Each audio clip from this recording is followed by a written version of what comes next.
आज का हमारा टॉपिक जो है वो है transformation of sentences. Transformation of sentences, इसका अर्थ है वाक्य परिवर्तन, अर्थात एक वाक्य को दूसरे वाक्य में इस प्रकार बदलना कि उस वाक्य के अर्थ में कोई अंतर ना आने पाए। अब हम आपको बताएंगे कि ट्रांसफॉर्मेशन ऑफ सेंटेंस कैसे बनाते हैं, किस तरह से हम वाक्यों का परिवर्तन करते हैं। तो आइए इसके लिए ले चलते हैं आपको कुछ एग्जाम्पल्स की तरफ। जैसे दिया हुआ वाक्य, she was too big to walk.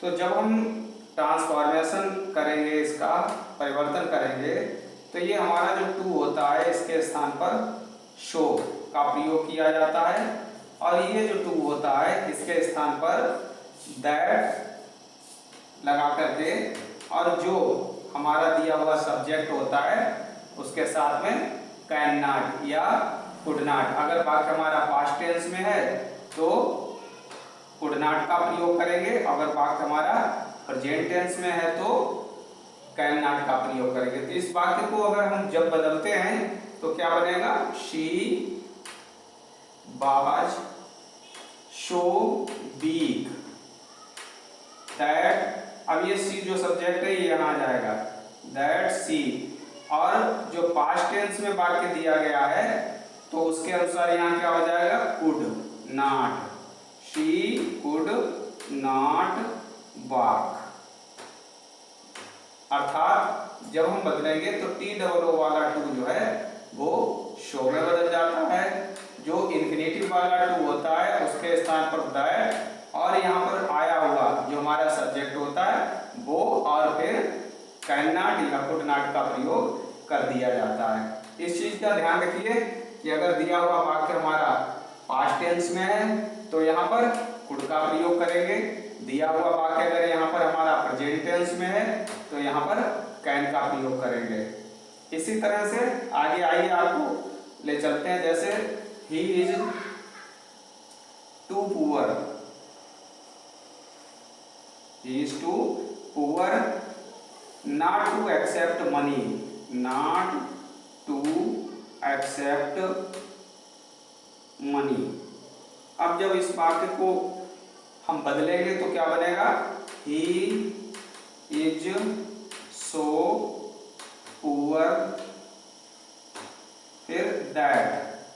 अब यहाँ पर आया हुआ हमारा सब्जेक्ट क्या है, ही है, तो इसके अनुसार जब इसे हम चेंज करेंगे, he will not accept money.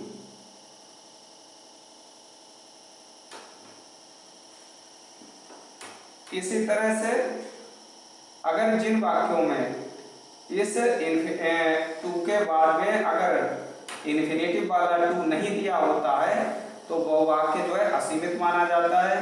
जैसे ओवर का प्रयोग कर सकते हैं वहां पर, या एक्सट्रीमली का प्रयोग कर सकते हैं, या फिर बियॉन्ड द प्रॉपर लिमिट का भी प्रयोग कर सकते हैं। यदि टू के बीच कोई इन्फिनेटिव नहीं है तो टू के स्थान पर ओवर, एक्सट्रीमली या वेरी आदि रखा जाएगा। जैसे you are too fond of money, you are too fond of money. अगर इस वाक्य को हम ट्रांसफॉर्म करें तो क्या बनेगा, यू आर, यहाँ पर ओवर का प्रयोग करके बना सकते हैं या फिर एक्सट्रीमली का प्रयोग करके बना सकते हैं। तो you are over fond of money.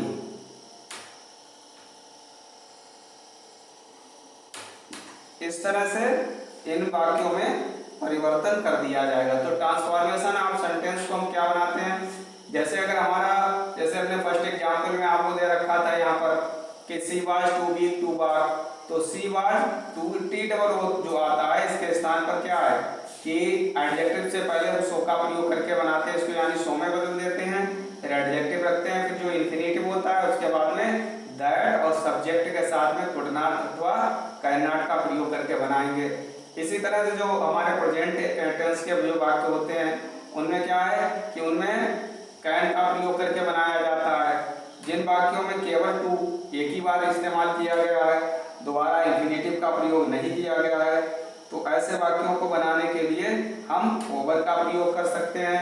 इसके स्थान पर एक्सट्रीमली भी लगा सकते हैं, अगर मान लिया कि ओवर ना लिखना चाहें तो आप एक्सट्रीमली का प्रयोग कर सकते हैं, या फिर यहाँ पर ये भी ना लिखना चाहूँ तो beyond the proper limit, beyond the proper limit,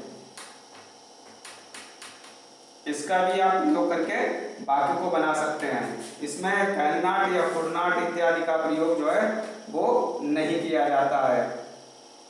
अब क्या है कि यदि एडवर्ब टू के बाद कोई इन्फिनेटिव रखा हो, जैसे यहाँ पर दे रखा है ये एडवर्ब के बाद में इन्फिनेटिव टू लगाया गया है, तो सेंटेंस के दोनों क्लास जो है बनाकर पहले सो और फिर टू के स्थान पर प्रयोग करेंगे सो का, और दूसरे क्लास को दैट से आरंभ करके लिखेंगे, जैसे हमने आपको ये बताया। इसी तरह से दूसरे क्लास में कथानुसार सब्जेक्ट और वर्ब का प्रयोग करते हैं, और वर्ब के पहले कैन नॉट या कुड नॉट या विल नॉट जो भी हो उसका प्रयोग होता है, और इन्फिनेटिव का जो चिन्ह होता है टू वो रिमूव हो जाता है, गायब हो जाता है। जैसे आपने देखा कि यहाँ पर he is too poor not to accept money, तो हमने जब इसको बनाया तो he is so poor that he will not accept money, सीधा बना दिया गया।